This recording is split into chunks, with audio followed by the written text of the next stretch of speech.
사랑하는 믿음의 가족 여러분, 오늘도 주님과 함께 동행하는 복된 하루가 되시기를 바랍니다. 오늘 말씀은 레위기 16장 11절에서 22절입니다.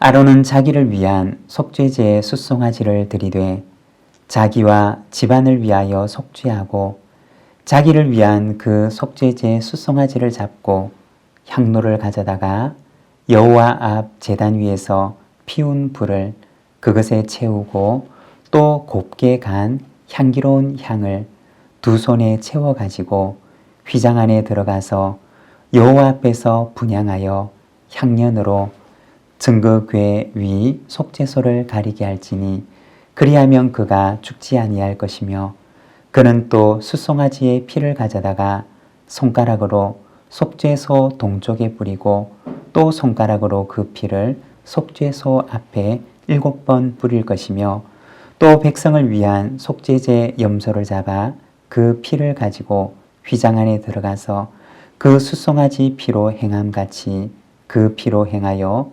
속죄소 위와 속죄소 앞에 뿌릴지니 곧 이스라엘 자손의 부정과 그들이 범한 모든 죄로 말미암아 지성소를 위하여 속죄하고 또 그들의 부정한 중에 있는 회막을 위하여 그같이 할 것이요 그가 지성소에 속죄하러 들어가서 자기와 그의 집안과 이스라엘 온 회중을 위하여 속죄하고 나오기까지는 누구든지 회막에 있지 못할 것이며 그는 여호와 앞 제단으로 나와서 그것을 위하여 속죄할지니 곧 그 숫송아지의 피와 염소의 피를 가져다가 제단 귀퉁이 뿔들에 바르고 또 손가락으로 그 피를 그 위에 7번 뿌려 이스라엘 자손의 부정에서 제단을 성결하게 할 것이요 그 지성소와 회막과 제단을 위하여 속죄하기를 마친 후에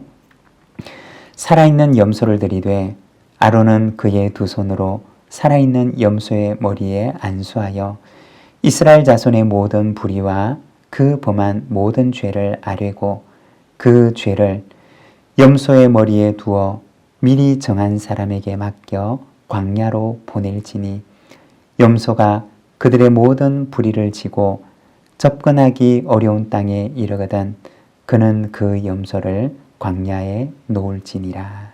아멘. 오늘 우리가 읽은 말씀에서는 1년에 한 번 드려지는 대속죄일의 제사에 대해서 말씀을 합니다. 11절에서 13절까지 말씀입니다. 아론은 자기를 위한 속죄제의 숫송아지를 드리되 자기와 집안을 위하여 속죄하고 자기를 위한 그 속죄제 숫송아지를 잡고 향로를 가져다가 여호와 앞 제단 위에서 피운 불을 그것에 채우고 또 곱게 간 향기로운 향을 두 손에 채워 가지고 휘장 안에 들어가서 여호와 앞에서 분향하여 향년으로 증거궤 위 속죄소를 가리게 할지니 그리하면 그가 죽지 아니할 것이라.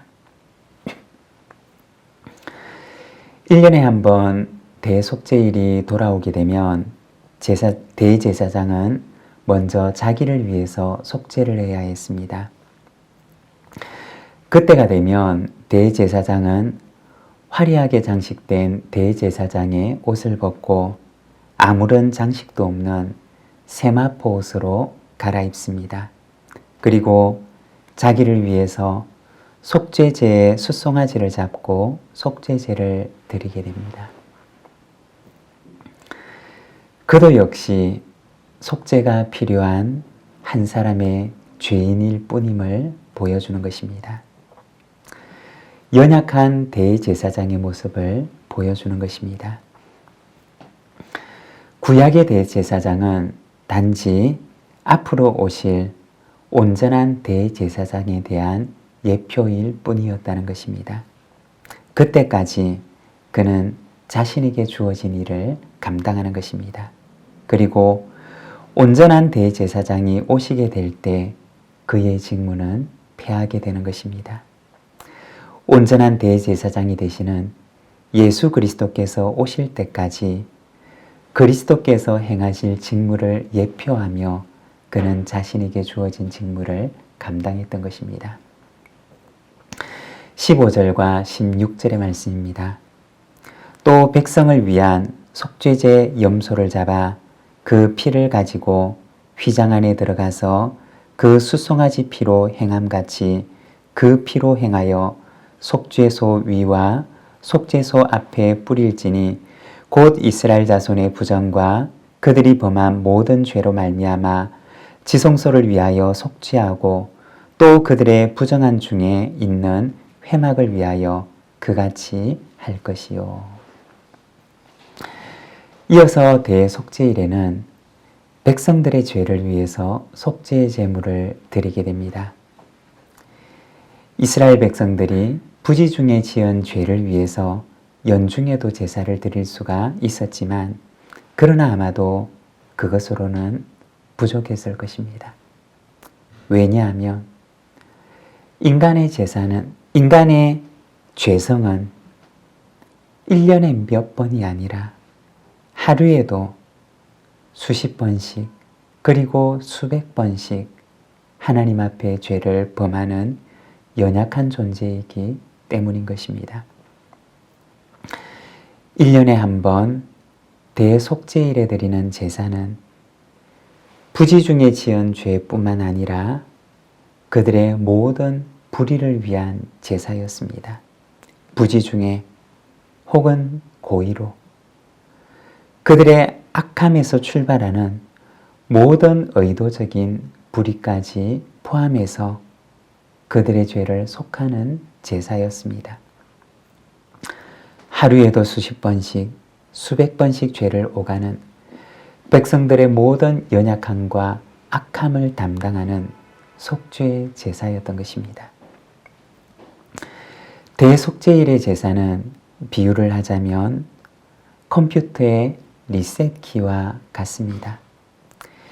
예전에는 간혹 컴퓨터를 사용할 때 컴퓨터에 이상이 생겨서 정지되거나 또는 심각한 오류가 생기는 일들이 있었습니다.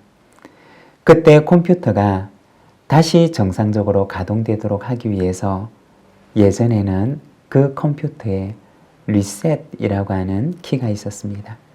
그래서 그것을 누르게 되면 멈춘 컴퓨터가 다시 정상적으로 가동이 되었습니다. 죄로 인해서 멈춰서 버린 그 죄인에게 1년에 한 번씩 죄인을 새롭게 하는 리셋키와 같은 것이 바로 대속죄일의 제사였던 것입니다. 여러분, 주님은 우리를 새롭게 하십니다. 가능성이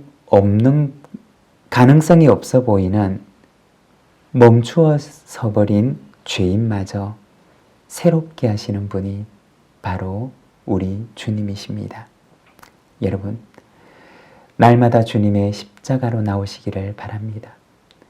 우리를 새롭게 하시는 그분의 보혈 앞으로 나오시기를 바랍니다.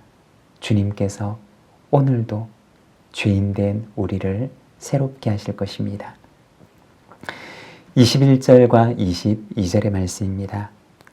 아론은 그의 두 손으로 살아있는 염소의 머리에 안수하여 이스라엘 자손의 모든 불의와 그 범한 모든 죄를 아뢰고 그 죄를 염소의 머리에 두어 미리 정한 사람에게 맡겨 광야로 보낼지니 염소가 그들의 모든 불의를 지고 접근하기 어려운 땅에 이르거든 그는 그 염소를 광야에 놓을지니라. 대속죄일이 되면 2마리의 염소를 준비해야 했습니다. 한 마리는 제단 앞에서 잡아서 그 피를 지성소에 그리고 제단에 뿌립니다. 그리고 또 다른 한 마리는 대제사장이 살아있는 그 염소의 머리에 안수합니다. 이 안수의 의미는 백성들의 죄를 염소의 머리에 안수함으로 그것을 전가하는 것이었습니다. 그러면 그 염소는 백성들의 죄를 지고 접근하기 어려운 땅으로 가서 거기에서 광야로 다시 돌아오지 못할 것으로 보내어지게 됩니다. 백성들의 죄를 지고 진영을 떠나는 아사셀의 염소를 보여주는 것입니다. 여기에서 접근하기 어려운 이라는 말로 번역되어져 있는 이 말의 원래 의미는 길이 끊어진 이라고 하는 뜻을 가지고 있습니다. 광야로 보내지는 이 아사셀의 염소는 그것이 어떻게 떠나보내게 되어졌는지 우리가 지금은 정확하게 알 수가 없지만, 그러나 본문에 나와 있는 이 원어의 의미를 보면서 학자들은 추정하기를 길이 끊어진 낭떠러지와 같은 곳에서 죽임을 당함으로 다시 돌아오질 못할 곳으로 떠나보냈을 것이다 라고 이야기를 하기도 합니다. 물론 그 정확한 내용은 우리가 알 수가 없습니다. 하지만 여기에서 백성들의 죄를 짊어지고 진영을 떠나는 그 대속죄일의 염소를 여러분 우리의 마음속에 한번 그려보시기를 바랍니다. 마치 그 염소는 온 세상에 죄인들의 죄를 짊어지고 골고다를 향해 오르고 계시는 예수 그리스도의 모습을 보여주는 것입니다. 그리고 예수님께서는 죄인들의 죄를, 죄인들의 십자가를 지고 성 밖으로 나가서 골고다 언덕에서 죽임을 당함으로 온 백성들의 죄를 속죄하십니다.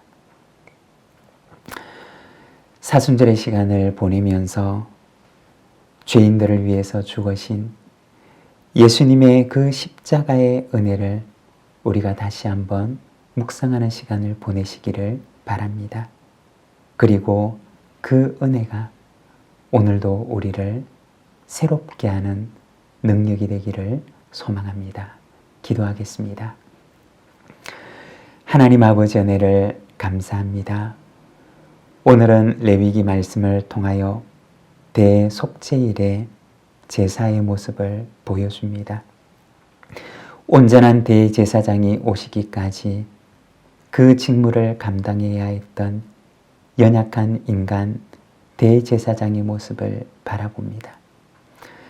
온 백성의 죄를 속하기 위하여 백성의 죄를 짊어지고 성 밖으로 십자가를 지고 골고다 언덕을 오르시는 예수 그리스도의 그 골고다 길을 바라봅니다. 그리고 백성의 죄를 속하시고 그들을 새롭게 하시는 우리 하나님의 그 새롭게 하시는 은혜를 바라봅니다. 주님, 오늘도 우리가 사순절의 이 시간 주님의 십자가의 은혜 앞에 섭니다. 주님의 그 대속의 은혜 앞에 우리가 섭니다.